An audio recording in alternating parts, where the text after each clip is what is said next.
London में खुलेआम पाकिस्तान के कब्जे वाले कश्मीर पीओके के लोग पाकिस्तान के खिलाफ उतर चुके हैं। पाकिस्तान की आर्मी के जुल्म के खिलाफ नारे लग रहे हैं।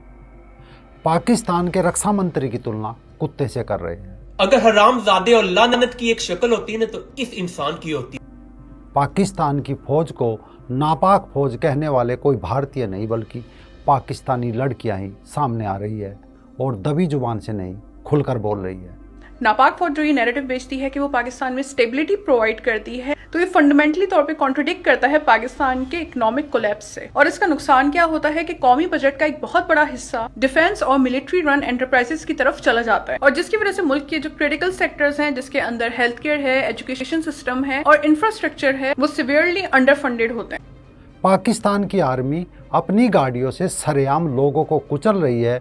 जो गाड़ी से बच जाते हैं उन्हें सीधा गोली से मारा जा रहा है, और ये सब पाकिस्तान पीओके में कर रहा है, जिसे वो आज़ाद कश्मीर बोलता है।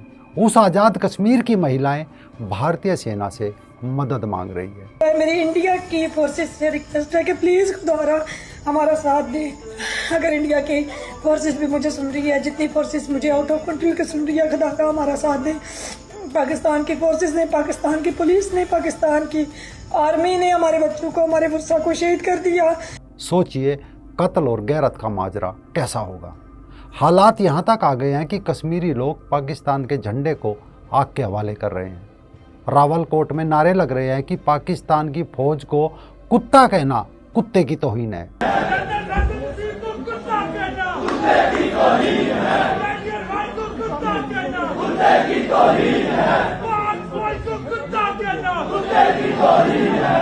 हजारों लोगों की एक ही आवाज है, खून रंग लाएगा इंकलाब आएगा।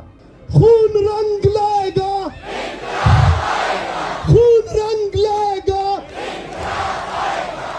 पाकिस्तानी फौज के अफसर महिलाओं को इतनी बुरी तरह टॉर्चर कर रहे हैं कि हम यहाँ दिखा भी नहीं सकते। भारत के अमर क्रांतिकारी पंडित राम प्रसाद बिस्मिल द्वारा गाई जाने वाली कविता सरफरोशी की तमन्ना अब हमारे दिल में है, वहाँ के मंचों से गूंज रही है, और पाकिस्तान की फौज के लिए गंदे गंदे नारे लग रहे हैं।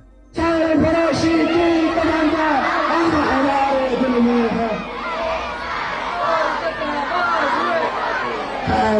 पिछले दिनों जंतर मंतर के प्रोटेस्ट में जो पाकिस्तानी वीडियो बना रहे थे कि अगर बॉर्डर खुले होते तो हम भी इस प्रोटेस्ट का हिस्सा बनते, वो अब गायब है, और पाकिस्तानी लड़कियां उन्हें खोज रही है कि आओ प्रोटेस्ट तो हमारे यहाँ पीओके में भी चल रहा है। बहुत सारे लोगों की मैंने वीडियोस देखी हैं कि अगर बस बॉर्डर खुल जाए तो हम भी उस तरफ जाके प्रोटेस्ट का हिस्सा बन जाएं। चलें, कश्मीर में भी एक प्रोटेस्ट हो रही है, वो भी अपने राइट्स के लिए लड़ रहे हैं, और उधर बॉर्डर खोलने की भी जरूरत नहीं है आपके लिए। पाकिस्तान की फौज सीधा गोली दाग रही है, गोली भी ऐसे मानो गोली ना होकर पटाखा हो। आज के इस दौर में जिस तरह वहाँ जुल्म किया जा रहा है, हैरानी की बात है कि अंतर्राष्ट्रीय मानवतावादी आयोग के चोंगे पहनने वाले ठुरकल्ले गायब है। सिविल अस्पताल में ड्यूटी पर तैनात 29 वर्षीय डॉक्टर महनूर नसीर पर एसिड से हमला किया गया। इस्लाम पे मुल्लों का कब्जा हो, जिस मुल्क में ना कानून हो, ना इंसाफ हो, 75 साल से नापाक फौजियों का कब्जा हो, हर इदारा बर्बाद हो और इस्लाम पे मुल्लों का कब्जा हो, तो उस मुल्क में अगर किसी औरत के साथ ज्यादती हो, उसका कत्ल कर दिया जाए या उसके चेहरे पे तेजाब फेंक दिया जाए, तो वो हमारे लिए कोई बड़ा इशू नहीं है, बल्कि हमारा इशू ये है कि औरत बेहयाई फैला रही है और पर्दा क्यों नहीं कर रही है। पुलिस दूसरी तरफ गोली बरसा रही है, और मस्जिदों के मुल्ला मस्जिदों से अजान नहीं कर रहे हैं, बल्कि ऐलान कर रहे हैं कि आओ अपनी लाशें पहचान के ले जाओ। हम वो कश्मीरी हैं कि जिनकी मस्जिदों में ऐलान होता है कि आए अपनी लाशें पहचान के ले जाएं, तो फिर हमारी माएँ बहनें बेटी। लोग महबूबा मुफ्ती का वो वीडियो चला रहे हैं जिसमें वो कहती नजर आ रही है कि पीओके के लोग पाकिस्तान के साथ खुश है। उस कश्मीर के लोग खुश हैं, वहाँ के लोगों के पास चैन है, वहाँ के लोग आराम से सोते हैं। पाकिस्तान के अवैध कब्जे वाले कश्मीर के लोग मदद मांग रहे हैं कि पाकिस्तान की सेना ने वहाँ भोजन दवाइयों की सप्लाई रोक दी है, जिससे वे लोग दाने दाने को मोहताज है। अब वहाँ के लोगों ने जम्मू कश्मीर की जनता से मदद की मार्मिक अपील की है। वहाँ के आवाम से हमारी अपील है कि इस तरफ राशन की किल्लत है, अद्वियात की किल्लत है, और हमें आपकी मदद चाहिए, हमें आपकी मदद चाहिए। हालात ये है कि पाकिस्तान की जैन जी अब खुलकर पाकिस्तान की सच्चाई दुनिया को दिखा रही है। कश्मीर के लिए हम बचपन से नारे लगाते थे कि कश्मीर बनेगा पाकिस्तान, और उसी कश्मीर का आम शहरी सड़कों पर है। मीडिया खामोश है, इंटरनेट बंद है। वहाँ के लोग किसी बैरूनी ताकत के खिलाफ नहीं बल्कि अपने ही मुआशी हुकूक के लिए लड़ रहे, जैसे बिजली पर मुनसिफाना टैरिफ, सस्ता आटा और अपने फैसलों पर इख्तियार। आखिर मांग क्या रहे हैं? सस्ता आटा, सस्ती बिजली, रोजगार। सिर्फ इन चीज़ों के लिए उन्हें गोली खानी पड़ रही है। सैकड़ों जाने जा चुकी है, रेप चल रहे हैं और बच्चों की हत्या की जा रही है। और ये सब उस मुल्क में हो रहा है जहाँ के लोग कहते हैं कि उनका मुल्क तो कलमे की बुनियाद पर खड़ा है। उस कलमे की बुनियाद पर वहाँ के आर्मी चीफ मज़े लेते हैं, मौलाना मज़े लेते हैं, मुल्ला मस्ती करते हैं, और आम मुसलमान को अपना हक मांगते ही मिलती है जिल्लत, गोली और पाकिस्तानी फ़ौज के बूट और जूतों की लात। कभी सोचा है पाकिस्तान के आर्मी चीफ ऐसा क्यों करते हैं? क्योंकि वो जानते हैं उनका कुछ नहीं बिगड़ेगा। जहाँ भारत में प्रोटेस्ट में एक सिपाही छात्रों को AK-47 दिखा भर देता है, उसे दिखा भर देने से सस्पेंड हो जाता है। पैलेट गन चलने से CRPF के महानिदेशक देश के सामने हाजिर होकर अपनी सफाई देते हैं। एक लड़की को थप्पड़ मारने पर एक DCP को तुरंत हटा दिया जाता है और बैड टच करने पर सिपाही को सस्पेंड कर दिया जाता है। पर पाकिस्तान में ऐसा कुछ नहीं है। पाकिस्तान अपने फील्ड मार्शल के साथ क्या करता है?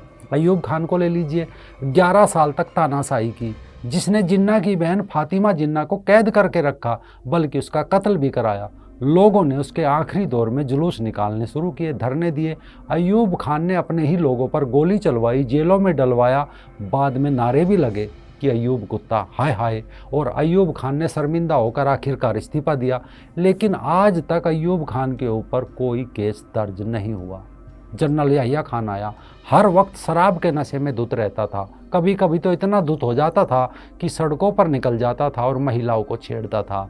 आर्मी चीफ बने रहने के लिए 30 लाख बांग्लादेशी लोगों को कत्ल किया, लाखों बांग्लादेशी महिलाओं का रेप किया, पाकिस्तान के 2 टुकड़े किए, लेकिन आज तक उस पर कोई मुकदमा दर्ज नहीं हुआ। फिर आया जनरल जिया उल हक, जिसने 1977 में जुल्फिकार अली भुट्टो का तख्ता पलट किया। ना केवल तख्ता पलट किया बल्कि एक अफवाह भी फैला दी कि वो मुसलमान ही नहीं है। वहाँ की सुप्रीम कोर्ट के साथ मिलकर उसे फांसी की सज़ा कराई और फांसी के बाद उसके प्राइवेट पार्ट की फ़ोटो मंगाई कि इसका खतना हुआ है या नहीं।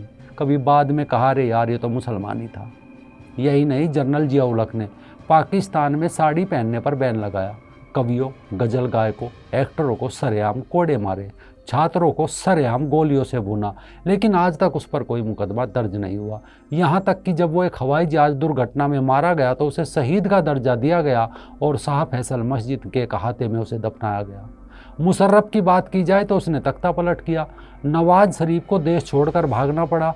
पाकिस्तान की लड़कियों और महिलाओं को अमेरिकी फ़ौज को बेचता था। अमेरिकी फ़ौज सालों तक पाकिस्तान की लड़कियों और महिलाओं के जिस्म से खेलती रही। जब सुप्रीम कोर्ट के जज ने सवाल उठाया तो उसे बालों से पकड़कर सड़कों पर घसीटा, पब्लिक के सामने जूतों से मारा। इतना ही नहीं, हज़ारों पाकिस्तानियों की किडनी बेची या उन्हें जिंदा बेचा, लेकिन आज तक उस पर भी कोई केस दर्ज नहीं हुआ। अब आसिफ मुनीर है, वही तो कर रहा है जो पिछले आर्मी चीफ कर चुके हैं। और कलमे की बुनियाद पर अपने मुल्क पाकिस्तान की बुनियाद बताने वाले पाकिस्तानियों की इतनी हिम्मत नहीं कि आज POK में जाकर सेना से सवाल कर सके।